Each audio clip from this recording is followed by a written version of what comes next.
लोकसभा चुनाव की रणभेरी बज चुकी है। यूपी में सभी 7 चरणों में चुनाव होने हैं। पार्टियों ने अपनी सियासी बिसात बिछा ली है।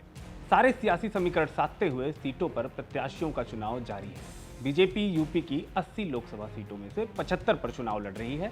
वहीं 5 सीटें सहयोगी पार्टियों को दी हैं। बीजेपी अब तक 63 सीटों पर उम्मीदवारों का ऐलान कर चुकी है। वहीं इंडिया गठबंधन के तहत 7 लड़ रहे सपा कांग्रेस में प्रत्याशियों को लेकर घमासान मचा हुआ है।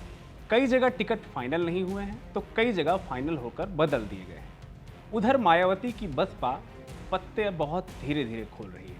कुल मिलाकर चुनाव का रोमांच अपने चरम पर पहुंच रहा है। कई सीटों पर मुकाबला सीधा है, कई जगह त्रिकोणीय है, लेकिन कुछ सीटें ऐसी भी हैं जहां गठबंधन के साथियों की आपसी खींचतान या फिर पार्टी में मचे आपसी घमासान ने पार्टियों का बना बनाया गणित बिगाड़ दिया है।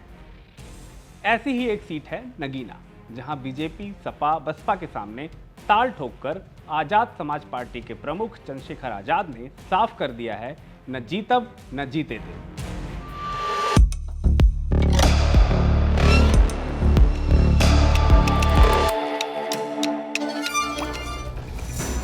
देश की रक्षा कौन करेगा और अपने संतों गुरुओं महापुरुषों। उत्तर प्रदेश की नगीना लोकसभा सीट इन दिनों सियासी सुर्खियों में बनी हुई है। इसकी वजह है चंद्रशेखर आजाद। यहां पहले ही चरण में यानी 19 अप्रैल को वोटिंग होनी है। पहले इस सीट के बारे में जानते हैं। उत्तर प्रदेश के बिजनौर में स्थित नगीना लोकसभा सीट का गठन साल 2009 में हुआ था। ये सीट 16 लाख वोटों वाली है। यहाँ मुस्लिम मतदाता 6 लाख है, वहीं अनुसूचित जनजाति के वोटर 3 लाख से अधिक है। यहाँ 3 चुनाव में 3 अलग अलग पार्टी के उम्मीदवारों ने जीत दर्ज की है। साल 2009 के लोकसभा चुनाव में सपा के यशवीर सिंह धोबी ने यहां विजय पताका लहराई। 2014 में मोदी लहर में भाजपा के डॉक्टर यशवंत सिंह सांसद बने, लेकिन 2019 में सपा बसपा और रालोद गठबंधन के सामने वो इस सीट को बचाकर नहीं रख सके और बसपा के गिरीश चंद चुनाव जीत गए। फिलहाल वो ही सांसद हैं, यानी ये सीट बसपा के पास है। इस बार इस सीट से भाजपा ने नाहटौर के विधायक ओम कुमार को मौका दिया है। सपा ने मनोज कुमार को मैदान में उतारा है। वहीं बसपा ने वर्तमान सांसद गिरीश चंद की जगह सुरेंद्र पाल को टिकट दिया है। सबसे दिलचस्प एंट्री इस सीट पर आजाद समाज पार्टी के प्रमुख चंद्रशेखर आजाद की है, जिन्होंने इस सीट से नामांकन कर सबके समीकरण बिगाड़ दिए हैं। इसकी भी कहानी आपको बताते हैं। दरअसल चंद्रशेखर आजाद लगातार इंडिया गठबंधन के तहत कांग्रेस और अखिलेश यादव के संपर्क में लंबे समय से थे। कयास ये लगाए जा रहे थे कि इन्हें इंडिया गठबंधन में शामिल कर नगीना सीट लड़ने को दी जाएगी।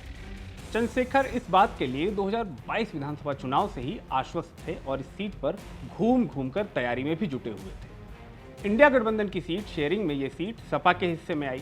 चंद्रशेखर आजाद को तब भी उम्मीद थी कि उन्हें कम से कम एक सीट जरूर मिलेगी, लेकिन ऐन वक्त पर अखिलेश ने नगीना सीट से मनोज कुमार को उम्मीदवार बनाकर चंद्रशेखर को खाली हाथ कर दिया। अखिलेश से मिले इस धोखे के बाद चंद्रशेखर ने सोशल मीडिया साइट एक्स पर लिखा था, जो कमजोर होते हैं वही किस्मत का रोना रोते हैं, जिन्हें उगना होता है वो पत्थर का सीना चीर कर भी उगते हैं। इसके बाद चंद्रशेखर ने एक और पोस्ट किया, जिसमें लिखा, अब हवाएं ही करेंगी रोशनी का फैसला, जिस दिए में जान होगी वो दिया रह जाएगा। इस पोस्ट से चंद्रशेखर आजाद ने यह संदेश दे दिया था कि वो नगीना से चुनाव लड़ेंगे, भले ही उन्हें अकेले ही चुनाव क्यों ना लड़ना पड़े। इसके बाद तमाम मौक़ों पर चंद्रशेखर आजाद अखिलेश पर हमलावर और अपना दर्द बयां करते दिखे। नामांकन से पहले उन्होंने बातचीत में अखिलेश यादव को लेकर बड़ा दावा किया। उन्होंने कहा था कि अखिलेश ने 1.5 साल पहले नगीना लोकसभा चुनाव लड़ाने का वादा किया था, लेकिन निभाया नहीं। उन्होंने ये भी कहा कि चंद्रशेखर के बिना अखिलेश और जयंत आगे बढ़ना चाहते हैं। सुनने में ये बात आ रही थी कि अखिलेश यादव यहाँ पे आपको लड़ाना चाहते हैं। क्या रहा फिर कि भाई एकदम मनोज कुमार को उतार दिया मैदान में? बात हुई थी अब उनकी इच्छा है, बात तो मेरी होती रहती है। अच्छा, ऐसे तो कहा था कभी कि भाई हाँ आप लड़ लीजिएगा? 1.5 साल पहले हाँ की थी।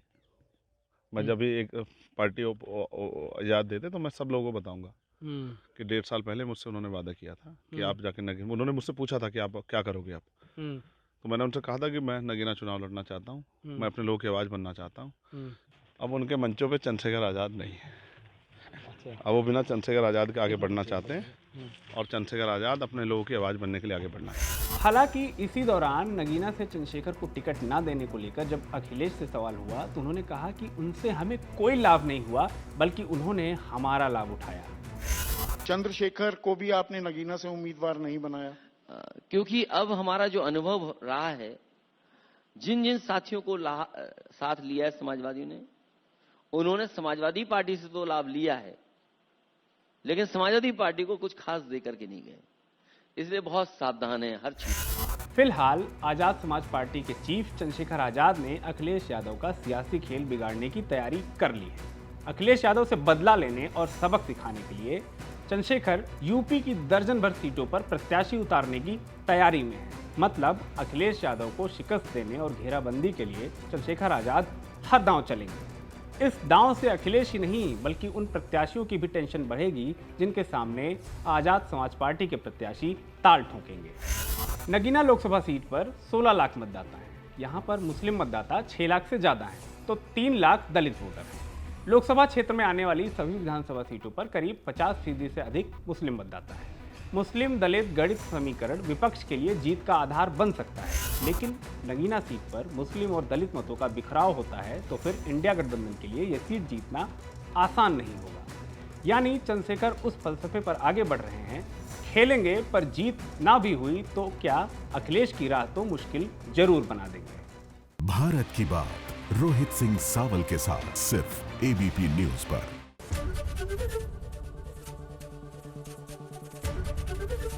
एबीपी गंगा, खबर आपकी, जुबान आपकी।